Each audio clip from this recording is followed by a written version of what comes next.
What would you do if you found out your entire marriage was a complete lie? That the person you've shared your life with, the one lying next to you every night, had been leading a completely different life behind your back for years? Well, let me share my story with you. My name is Michael, and I thought I knew my wife, Sarah, better than anyone. But one random Tuesday, everything changed forever.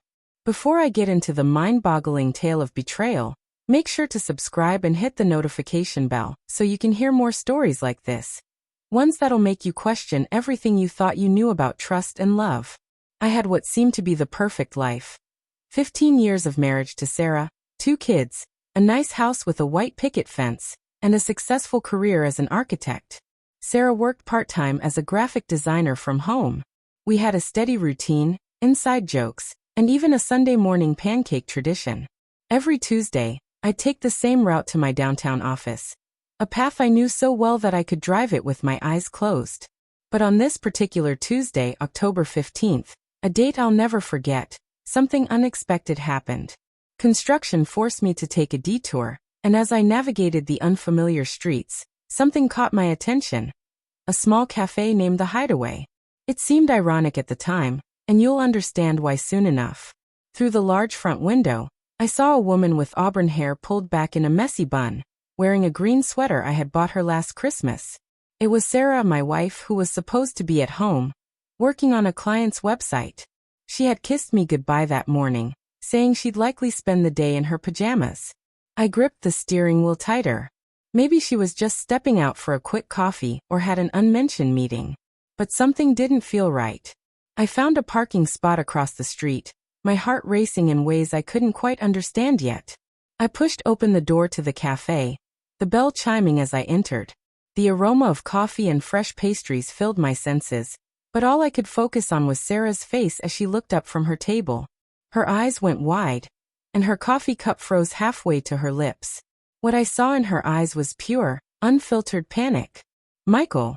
Her voice cracked, and she seemed completely taken aback. "What are you? How did you?" Then I noticed she wasn't alone. Sitting across from her was a man I'd never seen before. Tall, dark hair, expensive suit. But it wasn't just the fact that Sarah was having coffee with a stranger that made my blood run cold. It was the way they were sitting, close, almost intimate. The way his hand had been covering hers on the table before I walked in. The way the man's eyes shifted between us, as if he knew he'd been caught. "Sarah," I said slowly. "Aren't you supposed to be working from home today?" She opened her mouth but couldn't find the words. Then the man stood up, extending his hand. "You must be Michael," he said confidently. "I'm Marcus. Marcus Webb." The name hit me like a punch to the stomach. Marcus Webb, Sarah's client, the one she had been working with for months on extended projects. The same one who had been the reason for all those late nights, weekend work sessions, and sudden business trips. I didn't shake his hand. Instead, I pulled out my phone and checked the location sharing feature Sarah and I had set up years ago. According to my phone, Sarah was supposed to be at home. It was clear she had turned off the location sharing that morning. "Interesting," I said, my voice quiet and controlled. "Because according to my phone, you're at home right now, working." What happened next would replay in my mind over and over. Sarah's face crumbled, not in sadness or regret, but in the resignation of someone whose carefully constructed lie had finally fallen apart. "Michael, please sit down," she whispered. But I could already feel the pieces falling into place. There was the new lingerie I'd found in her drawer. The one she claimed was for special occasions but never wore with me. The way she had started going to the gym religiously and bought new clothes.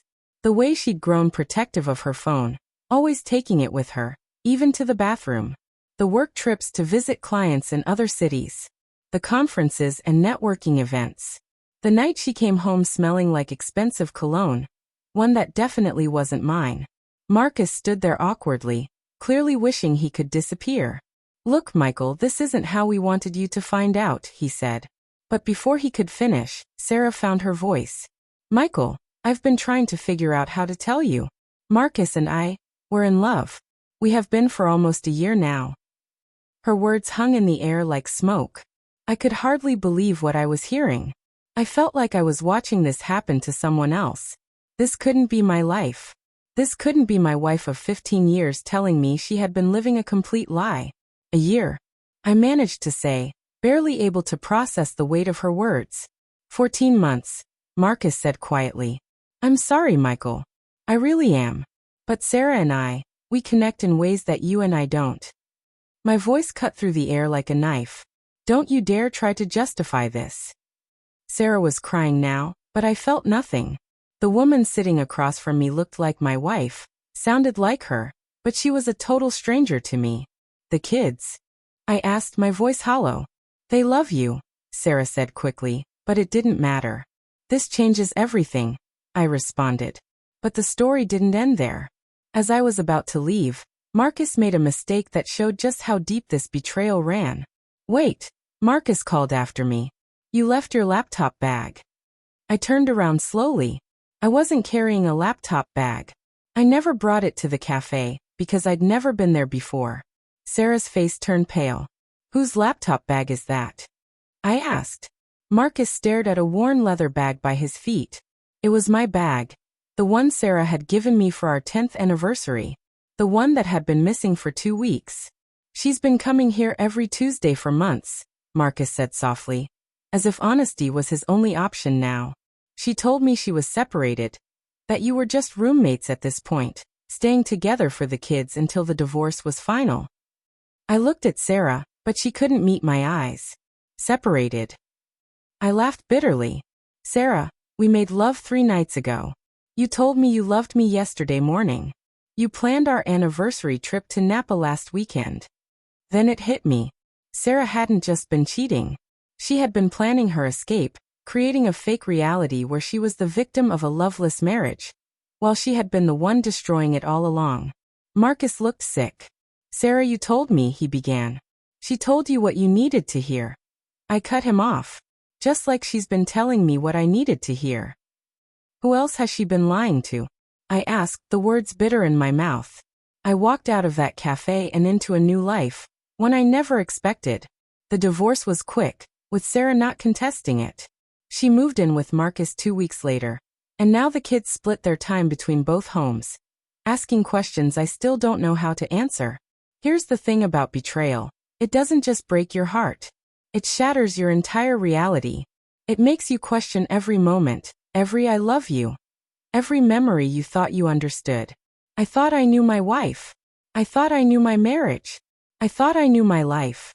But I was wrong about all of it. Sometimes, the people closest to us are living entirely different lives right under our noses.